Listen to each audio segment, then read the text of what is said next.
Welcome to the cat counter cycle. The cat counter cycle is a very it's a very big project.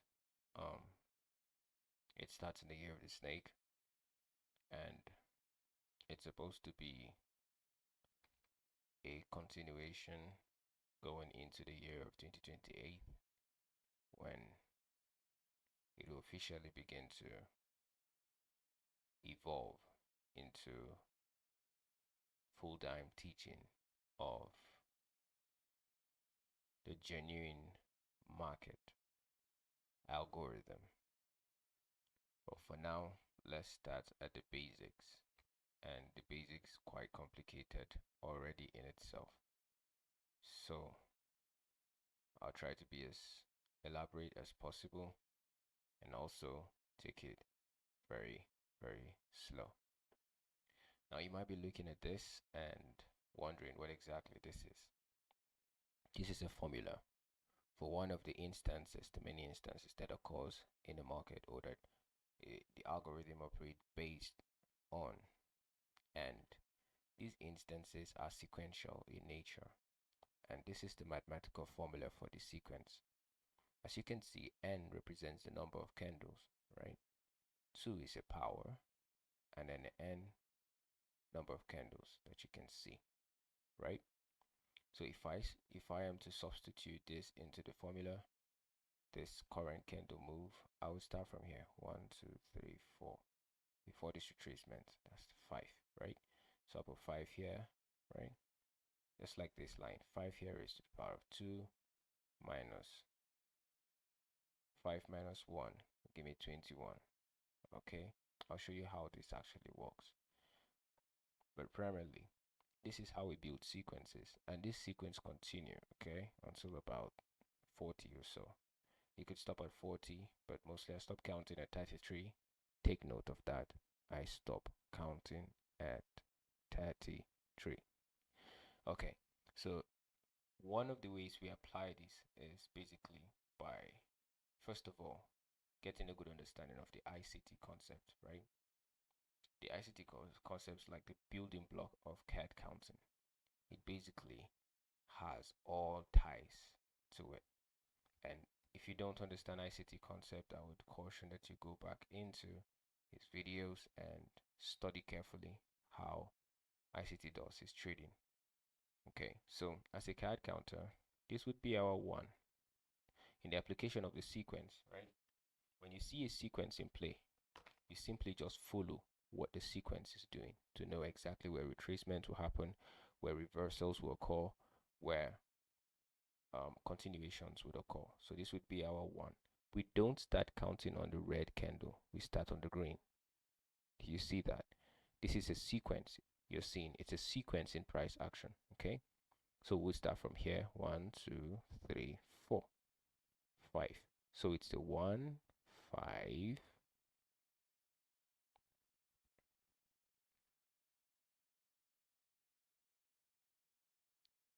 6, 7, 8, 9, 10. 1, 5, 10. Let's see if it will give us a perfect sequence. 11, 12, 13, 14, 15, 16, 17. So this is our 17th candle. So it's a very, very sweet sequence. I know this sequence by head. All right. Put it in head knowledge so that I don't forget. 17, 18, 19, 20, 21, 22, 23, 24. So you see the sequence. I might want to stop here, but you get the check. So 24, kind of, you can count up until 23 or to 33 and so on and so forth.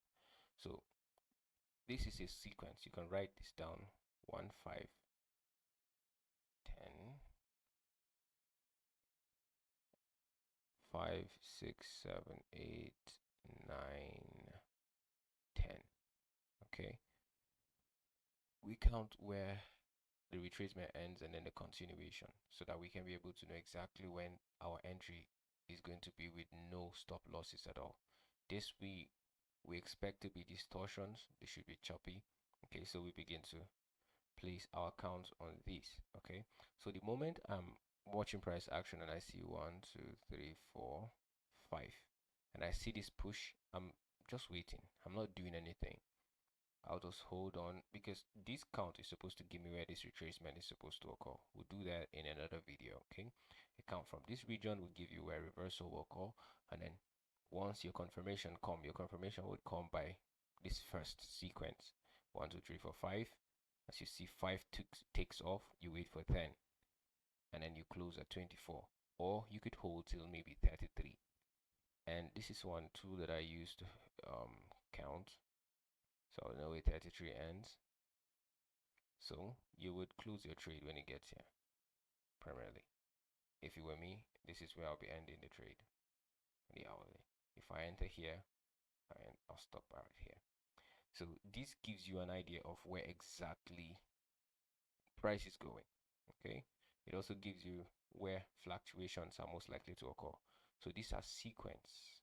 The market is run by algorithms, and algorithms use sequence and vibrations to be able to map out exactly where next turns occur. Now, this is not enigma. This is nothing close to it. And I want you to have a good knowledge of the fact that you can only make sense of a few sequence. Don't try to crack all of them. It's not possible. On no occasion should you ever let yourself believe that you can crack the whole thing. It's very difficult. Okay, so my favorite sequence is the 135 sequence, 137 13 21 sequence. This is 1 3 1 2 3 4 5 6 7. No, this is not it. I think, oh, it's harder to spot on this time frame, but I think I'll try to I'll try to frame it. I'll try to go lower on lower time frame so we can get it on one of these. Yeah. So let's try to frame a setup. Okay. If peradventure, because usually there's a huge pool of liquidity around 4 o'clock, that's the closing hour. That's why I keep telling all of my students that no matter what you do, okay, when you have the closing hour price, make sure you mark that out. There's a huge pool of liquidity on the 4 o'clock. It's always there. You can't miss it. Okay. So the close of every single week is important. Okay. So let's look for the close of Thursday. It's Thursday. Yeah, this is Thursday. So Thursday by 2 p.m. and we have the close around here. Okay. This is the close of Thursday. Let's see how the market behaves around it on Friday. So yeah, let's use this. Should we use 455? Yeah, let's use 455. Let's use 455. No, I want this to be straight and thick, so find it. Okay, should be line. Beautiful. So oh yeah, we haven't gotten there yet. Oh, okay. Anyways, let's look for a pool of liquidity that is obvious and it was rated, and let's see if we can work with it. Well, I could teach you how to identify internal range liquidities and external range liquidity, but that would come on a different video, and I could show you time-based liquidity also, like before 4 o'clock. Okay, it's important that you do know that. Okay, closing hours, opening hours, all of them are pools of liquidity. Nobody teaches that anyways, but ICT tries its best to make sure that we see it, but a lot of people are still blind to it, which is weird. I find that weird. Don't you think it's weird? I definitely think it's weird. Okay, I still feel like as though people are blind to that. Um, this is another sequence, but I'm trying to look for the sequence where it does the 1 3. Anyways, we find that later. 1 3 7 13 and 21. That's like the basic sequence that repeat almost every single day on the lower time frame. So this is 1, 2, 3, 4, 5, 6, 7. So what's the sequence? 1, 7. Pay notice. Okay, 8, 9, 10, 11, 12, 13. I would close my trade right here. Right here. There's a reason why. I don't like the 13th candle. There's this distortion that usually happen during the 13th candle move. I would definitely close my trade around the 13th candle. I maybe reopen when it gets down here. 14, 15, and then right here. So we have we have 7, 15. Let's see where the continuation. Of course, 15, 16, 17, 18, 19, 20, 21, 22, 23, and 24. So this would be another sequence, okay? 1, 7, 15, 24. So it basically is another sequence. Well, there are multiple of these instances, but the one I want you to focus on is trying to make sense of the 1, 3, 13th sequence. I think, yes, I'll try my best to get that in a PDF and then show you how it is applied. Okay, let's see if we can find it in one of the price action that occurred last week. I don't think this is it. This is the 1-5 sequence still. Rarely do you miss that. It's always there. I just don't know. Okay. Trump has been really crazy with tariffs and stuff, so the market has been going really wild. There's no defined path to it. So those are expansion sequences, and expansion sequences are always good for trading. All right, let's work with this where this pool of liquidity came down and swept this one. Let's work with this. All right, let's work with this and see if we can make sense of the price action here. 1, 2, 3, 4, 5, 6, 7. That's correct. 8, 9, 10, 11, 12, 13. You would be closing your trade right here. Okay, so 1, 3, 7, 13, 14, 15, 16, 17, 18, 19, 20, 21. If you could hold on till the 21st candle, that would give you the high, and then you close your trade. 24 would be a continuation, but well, 21, 22, 23, 24. Okay, and then 25 you could continue in the sequence. So these sequences occur in intervals of time. Now, time in itself is an element that's priceless. You can actually just trade time, but that is something I can't teach publicly. 1, 2, 3. Okay, 1, 2, 3, 4, 5, 6, 7 right here. 8, 9, 10, 11, 12, 13. You could end it here. 14, 15, 16, 17, 18, 19, 20, 21. So you could do it both ways and never truly be out of sync with the sequence. But remember, we have to pay attention to liquidity at all times.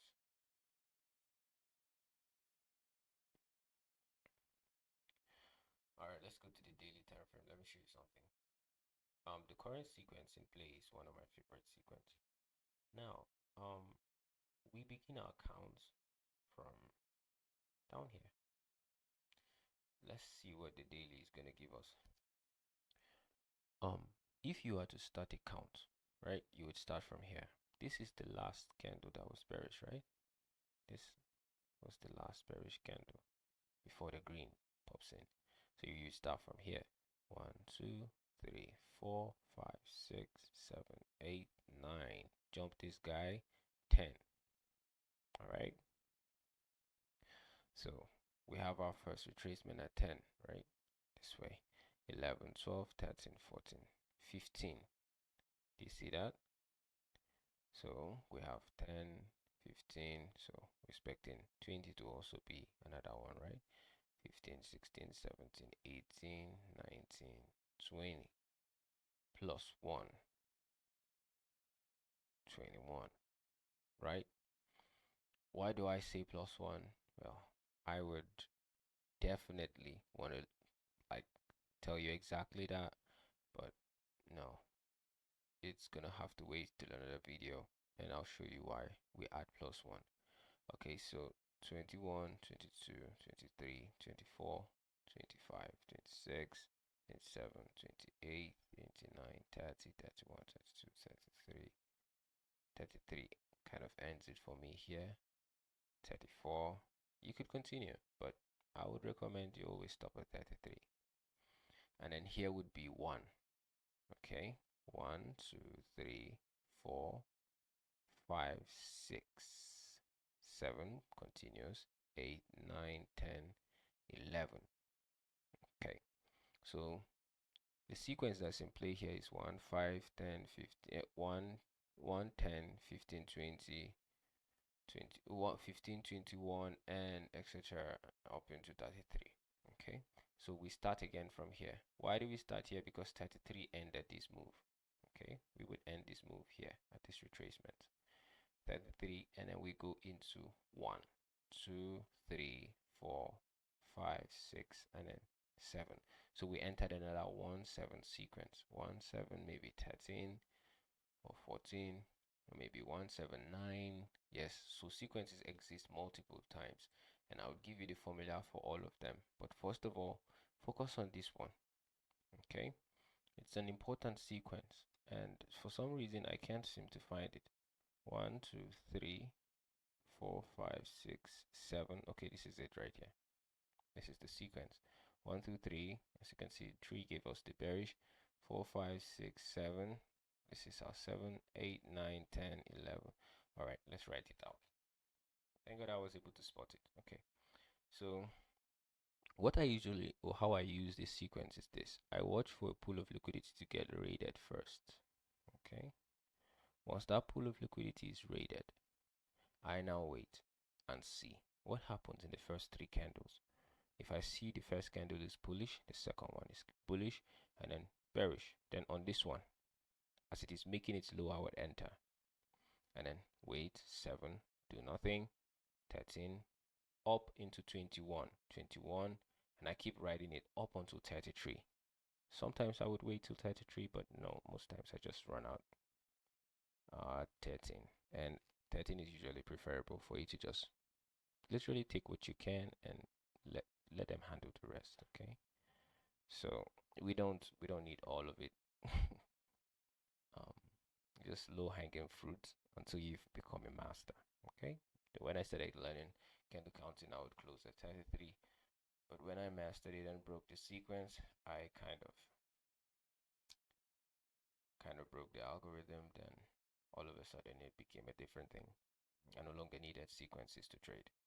So 1, 2, 3, 4, 5, 3, 4, 5, 6, 7.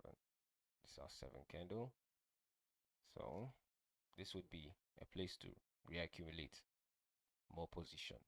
7, 8, 9, 10, 11, 12, 13. Reaccumulate. So you see 1, 7, 1, 3, 7, 13. Okay. So we have our 13. You could reaccumulate, put more position here. 14, 15, 16, 17, 18, 19, 20, 21. You could use 20 to reaccumulate. Okay. So we have 21, 22, 23, 24, 25, 26, 27, 28, 29, 30, 31, 32, 33. This would be where we would close our trade on the 33 candle. Okay, you could continue the sequence. I told you it's a long list of sequence. You keep using this formula to do it. Okay, using this formula to do it. You would find this sequence almost every single day repeating, but sometimes it would end at 7 depending on the kind of liquidity it took. If it's a minor side liquidity, don't expect a giant move. But if it's a major pool of liquidity, like I told you, you have to get like a good understanding of ICT concept to get it. But if you don't know that, leave a link, leave a comment on the description, or sorry, on the comment section, so that I'll be able to um take you into liquidity also and explain how you can spot them and basically how to utilize this concept. This is basically how we count candles and how we apply sequences, okay, in intervals of time. Now, there is the part of it that you can you can see it here on the major time frame, but you have to align it to lower time frames. So in the next video, I'll be teaching you how to align these counts when you see it on the higher time frame, how to go down to the 4 hours and then align them together. Down into up into down into like 1 minutes. Okay. Um because as you go lower, you would see that the sequence would change. Look at this. It's a mess, right? Yeah, the sequence would change. Okay. So how do you align the, the 1 hour, 2 hour, 3 hour, 4 hour, daily and weekly and monthly down into the 1 minute or 5 minutes time frame based upon how you would enter? How do you align them together to make sense of the count and then know which sequence is in play in each interval or each fractal of time? So this for now I think is enough. It's just a beginner kind of um candle counting let's just say first video, introductory video to the concept in itself, and then from here we would go deeper into how to align time frames and how we can utilize this concept properly to be able to um, define retracements, continuations, reversals, etc. Okay, so for now, um, welcome to the CAD counter cycle, and I'll see you in the next video. Thank you for watching.